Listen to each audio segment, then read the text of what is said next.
হচ্ছে যে উপজেলা প্রাণী সম্পদ দপ্তর সর্বদা সচেষ্ট আছে, কারণ আমাদের এই সাংবাদিক ভাইরা আছে, যখন শুক্রবারের দিন একটা ছুটির দিন, আমরা তো মানুষ, যখন ছুটির দিন আমরা হয়তো পরিবারের কাজে একটু সকালবেলা ব্যস্ত থাকি, তখন ফোন দিয়ে বলে যে বৃহস্পতিবার রাত ৩টার সময় একটা গরু জবাই হয়েছে, অসুস্থ গরু, মৃত গরু, বলে যে মৃত গরু জবাই হয়েছে, মাংস পচে গেছে।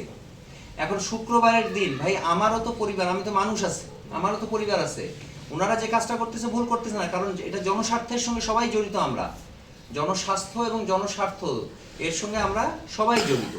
যখন উনি আমাকে বলে তখন কিন্তু আমাকেও দায়িত্বটা পালন করতে হয়। তখন কিন্তু এত রাগ হয় আপনাদের উপর, মনে হয় যে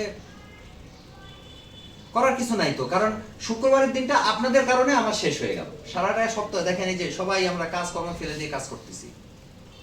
তাহলে এই কাজগুলো কেন করেন? দেখেছি যেহেতু সামনে কোরবানি, ঈদুল আজহা, তো এখানে আপনারা অনেকদিন ধরে ব্যবসা করেন, আপনারা জানেন কোন প্রসেসে আপনারা যে মাংসটা প্রক্রিয়া করবেন। এটাও একটা আমাদের একটা ট্রেনিং এর বিষয় ছিল। পৌরসভা আমাদের ট্রেড লাইসেন্স আছে, জি ট্রেড লাইসেন্স আছে।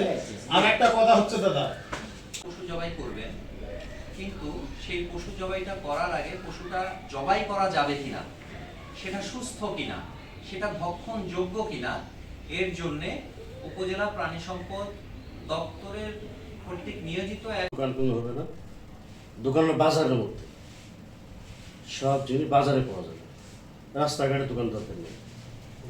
অনেক ধুলাবালি রাস্তা পড়াশোনা করে আমাদের জবাইখানাটা আর নাই, জবাইখানা একদম নাই। দোকান তো মনে হয় বিভিন্ন জায়গায় দোকান।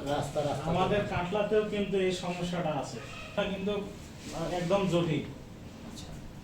আমরা যে গরু জবাই করব এবং মানে গোস্তটা যে দোকানদারি করব, এরকম পরিবেশ মনে করেন যে ইয়া হয় না। ওখানে জবাই যাবেন না, এই সংক্রান্ত নিয়োজন করেছি।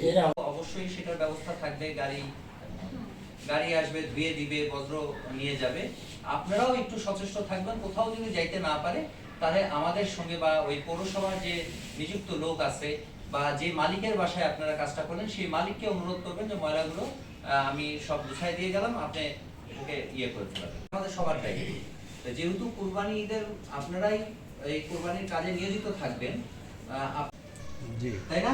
জি স্যার। কিছু দায়িত্ব আমাদের নিজেদের আছে, ঠিক আছে? প্রতিনিয়ত আমাদের বিরামপুর, অন্য কোনো উপজেলায় আমার মনে হয় যে এত এই কথাটা শোনা যায় না। সেটা হচ্ছে অসুস্থ পশু জবাইয়ের কিছু আইন আছে। আইনটা হলো আমাদের প্রাণী সম্পদ দপ্তরের একটা আইন আছে। লাদু নামে একটাই দোকান আছে, হাইপুরে আমার 4টা দোকান আছে, কে দিচ্ছে ওটা বুঝতে পারিনি আমি।